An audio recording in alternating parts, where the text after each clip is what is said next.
कहानी की शुरुआत होती है सन 1962 से, जहां हमें पैसिफिक ओशन के बीचों बीच एक बहुत ही बड़ा शिप दिखाया जाता है जिसका नाम एंटोनिया ग्राजा है। इस शिप पर टोटल 600 पैसेंजर्स मौजूद हैं जो न्यूयॉर्क की तरफ जा रहे हैं। इस शिप में पार्टी चल रही होती है जहां एक बहुत ही खूबसूरत सिंगर गाना गा रही होती है और सभी लोग उस सिंगर के गाने को एंजॉय करते हुए मजे से डांस कर रहे होते हैं। शिप पर मौजूद सभी लोग बहुत ज्यादा खुश थे, लेकिन इन्हें पता नहीं था कि कुछ मिनट बाद उनके साथ कुछ ऐसा होने वाला है जिसके बारे में सोचने से भी डर लगता है। तभी हम देखते हैं कि एक आदमी इंजन रूम से एक लीवर ऊपर की तरफ उठाता है। लीवर के ऊपर उठते ही एक तेज नुकीला वायर टाइट होकर सब लोगों के आर पार चला जाता है। देखते ही देखते सब लोगों के बॉडी के 2 टुकड़े होने लगते हैं। यह एक बहुत ही दर्दनाक माहौल था जहां चारों तरफ खून ही खून फैला हुआ था। एक बच्ची जिसका नाम केटी है वो बच जाती है क्योंकि उसकी हाइट कम थी, जिस वजह से वायर उसके सर के ऊपर से होता हुआ गुजर जाता है। इसके बाद हमें 40 साल के बाद का सीन दिखाया जाता है जहां हम कुछ लोगों को देखते हैं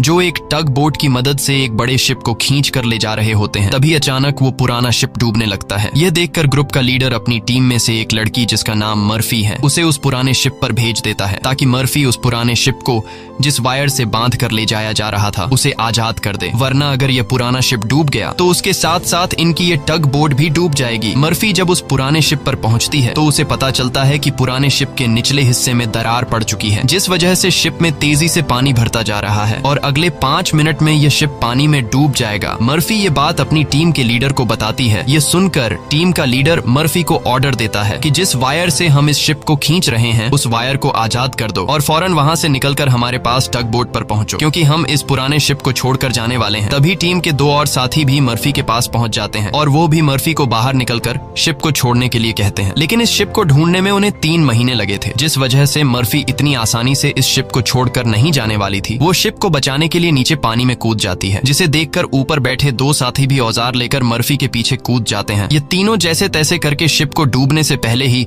उसकी दरार पर वेल्ड करके शिप को डूबने से बचा लेते हैं और इस शिप को यह लोग मार्केट में बेचकर बहुत सारा पैसा बना लेते हैं और यह पैसा टीम का लीडर सभी लोगों में बराबर बराबर बांट देता है। यहीं जैक नाम का एक आदमी इन लोगों पर काफी देर से नजर रखे हुए था और इन सब की बातें सुन रहा था। उसे पता चल जाता है कि यह लोग समुद्र में जो शिप गायब हो जाते हैं ये लोग उन शिप्स को ढूंढ निकाल कर मार्केट में बेचकर पैसा कमाते हैं। जैक नाम का वो आदमी इनके पास आता है और इस टीम के लीडर को एक शिप के बारे में बताता है जिसमें खजाना छुपा हुआ है। जैक असल में उस शिप की बात कर रहा था जिसे 40 साल पहले एक अनजान आदमी ने लीवर खींचकर सब लोगों को मार दिया था। टीम के लीडर ने भी उस 40 साल पहले गायब हुए एंटोनिया ग्राजा नामी शिप के बारे में सुना था। टीम का लीडर कहता है कि इस शिप को बहुत से लोगों ने ढूंढा पर आज तक वो शिप किसी को भी नहीं मिला। जैक टीम के लीडर से कहता है कि मुझे पता है कि वो शिप समुद्र के किस हिस्से में है। अगर हम इस शिप को लाकर मार्केट में बेचेंगे तो हम रातों रात अमीर हो जाएंगे। पैसों का सुनते ही ग्रुप के सारे लोग इस मिशन के लिए तैयार हो जाते हैं और अगले ही दिन ये लोग अपने टग बोट में उस एंटोनिया ग्राजा नाम की शिप को ढूंढने निकल पड़ते हैं। कई दिनों के सफर के बाद ये लोग समुद्र के एक बहुत ही वीरान जगह पर पहुंच जाते हैं जहां टीम के एक आदमी को किसी शिप के आसपास होने का सिग्नल मिलता है। ये लोग समझ जाते हैं कि वह शिप जो आज से 40 साल पहले खो गया था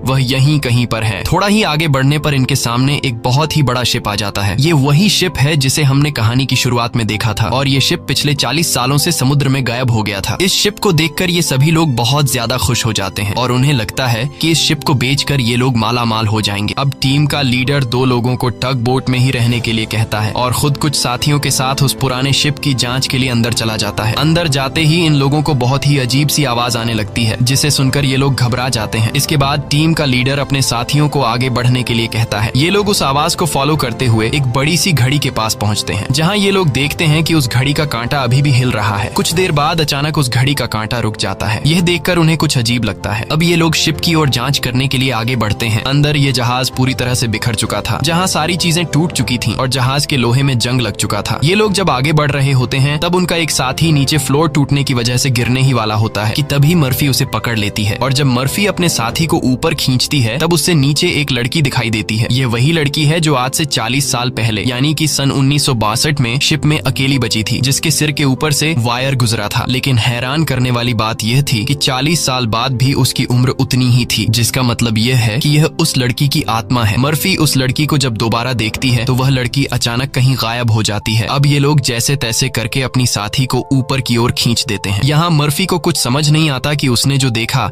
वह सच था या फिर कोई वहम, लेकिन यह सब देखकर मर्फी बहुत ज्यादा डर जाती है। अब यह शिप बहुत ही ज्यादा बड़ा था, इसलिए ये लोग इसे और एक्सप्लोर करने लगते हैं और चलते चलते शिप के मेन कैबिन तक पहुंच जाते हैं, जहां जांच करते हुए उन्हें एक डिजिटल वॉच मिलती है। ये देखकर ये लोग कंफ्यूज्ड हो जाते हैं, क्योंकि आज से 40 साल पहले इस तरह की डिजिटल वॉच नहीं हुआ करती थी। और इस वॉच को देखकर ये लोग समझ जाते हैं कि जरूर हमसे पहले भी यहाँ कुछ लोग आ चुके हैं। इसके बाद ये सब वापस अपने टग बोट पर आते हैं और टीम का लीडर डिसाइड करता है